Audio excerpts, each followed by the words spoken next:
इस बार का मानसून या तो सूखा रह सकता है या अकाल पड़ सकता है। क्यों मैं आज ये बात इसलिए बोल रहा हूँ क्योंकि जब भी टीवी चालू करते हैं, मोबाइल खोलते हैं तो सबसे पहले न्यूज़ यही दिखाई दे रही है कि इस बार का मानसून बहुत ही कमज़ोर रहने वाला है या फिर अकाल पड़ने वाला है, क्योंकि इस बार सुपर अल्नीनो यानी कि मेगा अल्नीनो का खतरा दिखाई दे रहा है। अब सबसे पहले आप लोगों के मन में जो सवाल खड़े हो रहे हैं कि ये सुपर अल्नीनो मेगा अल्नीनो क्या है।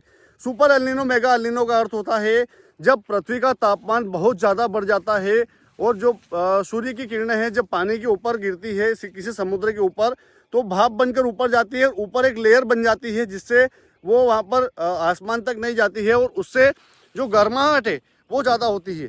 ये न्यूज़ चैनल्स में दिखाया जा रहा है कि इस बार बहुत ज़्यादा हीट वेव चलने वाली है। हालांकि ये खबर सही भी है कि अभी तक जो तापमान है वो बहुत ज़्यादा बढ़ा है। यह बात करें हम कि इतनी तेज़ गर्मी हो रही है दोपहर 12 बजे से 3 बजे के बीच में कि हम लोगों का बाहर निकलना भी, यहाँ तक कि हम किसान भाइयों को जो कि हम दिन भर खेत में काम करते हैं, फिर भी हमारा बाहर निकलना भी मुश्किल हो रहा है। ये बात तो सत्य है कि कई ज़िलों में जो पारा है 42 से 45 डिग्री के बीच में चला गया है।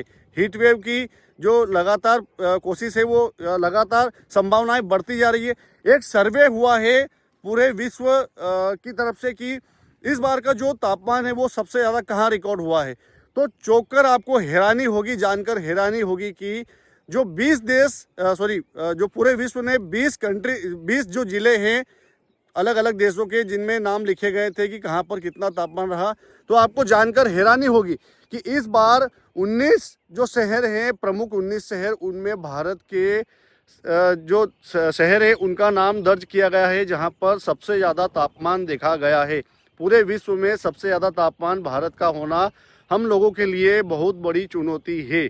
किसानों के लिए विशेषकर ज़्यादा चुनौतीपूर्ण रहने वाली है। अब एक जो देश था 19 देश में 19 जो शहर है उनमें 19 में तो भारत के हैं, बाकी एक शहर जो छूटा है 20 शहरों के नाम इसमें शामिल थे, तो वो नेपाल का है जहाँ पर सबसे ज़्यादा तापमान देखा गया है।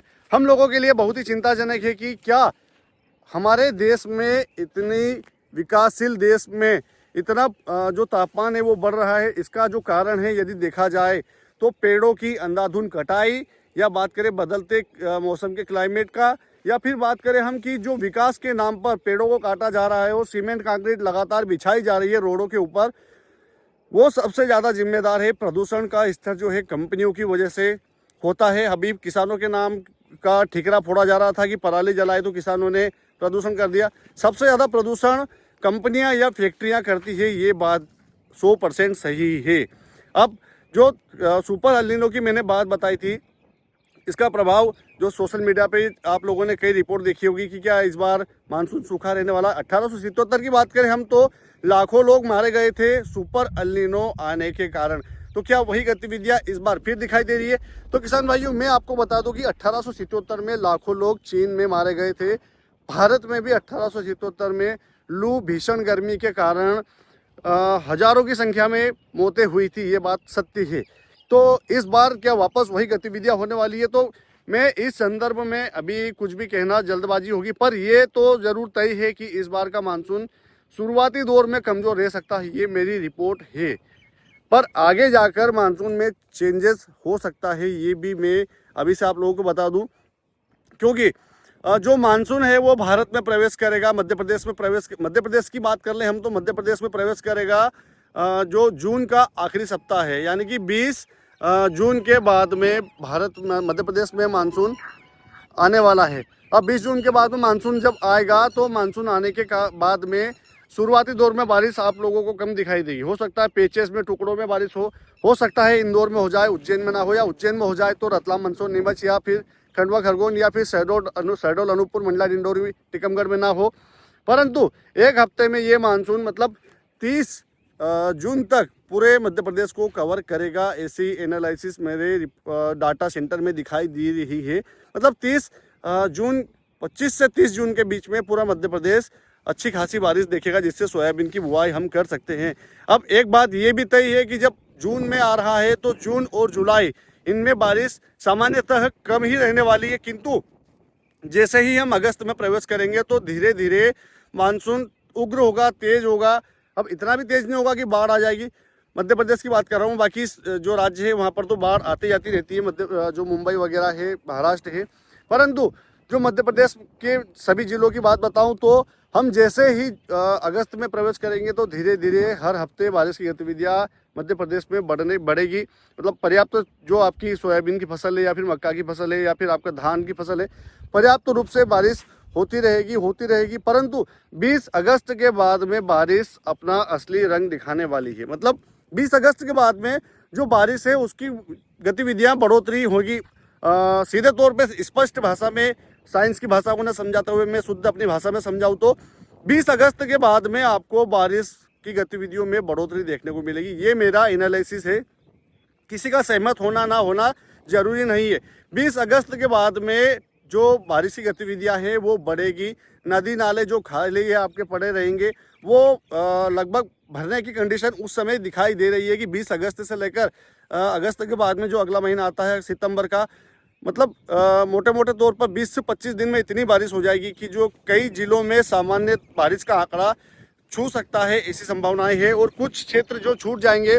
अब सोयाबीन की कटाई के बाद में जो बारिश होती है, जब पीक सीजन होता है हम किसान भाइयों के लिए सोयाबीन का, उस समय जब बारिश हमको परेशान करती है, हालांकि अगली फसल के लिए वो अच्छी रहती है, उस समय सारी जो आपकी समस्याएं हैं, आपकी जो शिकायत है वो दूर होगी या हो सकती है, ऐसी संभावनाएं डेटा सेंटर में मुझे दिखाई दी है। अब आगे जाकर ये बारिश जो जिले छूटे हुए हैं, जहाँ के शहडोल, अनूपपुर, मंडला, डिंडोरी, बालाघाट, टीकमगढ़, निवाड़ी, छतरपुर, सभी जिलों को कवर करेगी। मतलब पूरे मध्य प्रदेश में हो सकता है 90% मध्य प्रदेश का बोल सकता हूँ मैं कि 90% मध्य प्रदेश में सामान्य बारिश 20 अगस्त से लेकर 30 सितंबर के बीच में होने की पूरी संभावनाएं दिखाई दे सकती है। हालांकि परिवर्तन प्रकृति का नियम है, हो सकता है मेरा जो डाटा है उसमें चेंजेस आए, हो सकता है ये सुपर एल नीनो या फिर एल नीनो शुरुआती दौर में ख़त्म हो जाए। बाबा महाकाल से मैं तो यही प्रार्थना करता हूँ कि अच्छी खासी बारिश मध्य प्रदेश में हो, ताकि हम किसान भाई अगली फसल के लिए पर्याप्त पानी मिल सके हमको, ताकि हमको कोई समस्या ना हो। या ये भी हो सकता है कि जो सुपर एल नीनो है या फिर एल नीनो है वो जो न्यूज़ रिपोर्ट दिखाई दे रही है वो लगभग सही हो। मतलब सूखा भी पड़ सकता है, इतना सूखा भी नहीं पड़ेगा कि आपके पास पीने का पानी ना रहेगा, परंतु ये है कि सामान्य से कम बारिश हो सकती है। ये भी लगभग हम बोल सकते हैं कि ऐसा हो भी सकता है, क्योंकि परिवर्तन प्रकृति का नियम है, पहले मैंने बोल दिया है। लगातार जो प्रदूषण का लेवल बढ़ता जा रहा है और प्रदूषण के लेवल के साथ में जो गर्माहट है, वैश्विक गर्माहट हम किसान भाइयों के लिए या पूरे देश के लिए या पूरे विश्व के लिए एक चुनौती है। तो कुछ भी हो सकता है। इसकी सटीक रिपोर्ट में बहुत जल्द आप लोगों को देने वाला हूं कि क्या वास्तव में इस बार मानसून हल्का रहने वाला है, सुस्त रहने वाला है। जो भी जानकारी मुझे मिलेगी मैं आप लोगों के लिए उसकी रिपोर्ट लेकर आने वाला हूँ। तब तक ये रिपोर्ट आप किसान भाइयों के पास में या फिर जिस भी व्हाट्सएप ग्रुप में जुड़े हो वहाँ तक भेजने का कष्ट जरूर कीजिएगा, क्योंकि अब अगली बार यदि ऐसा हुआ कि सुपर एल नीनो या फिर एल नीनो या बारिश कम हुई, उस समय आपको कौन सी सोयाबीन बोना है, लंबी अवधि की बोना है या फिर कम अवधि की बोना है, जो भी आपको रिपोर्ट चाहिए कि मैं दूंगा, कमेंट में आप ज़रूर बताइएगा। कि इस बार जो पिछली बार भी हालांकि ये भी बताया गया था 2025 में कि इस बार भी एल नीनो का असर था। देखिए 2025 में भी एल नीनो का असर तो था, पर आखिरी में जाकर जैसा कि मैंने बताया कि अगस्त और सितंबर में ये पूरी तरह ख़त्म हो गया था। अच्छी बारिश हो गई थी लगभग मध्य प्रदेश के 95% भाग पर। तो ऐसा इस बार भी हो सकता है।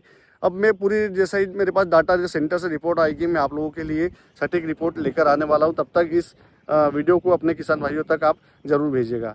जय श्री राम।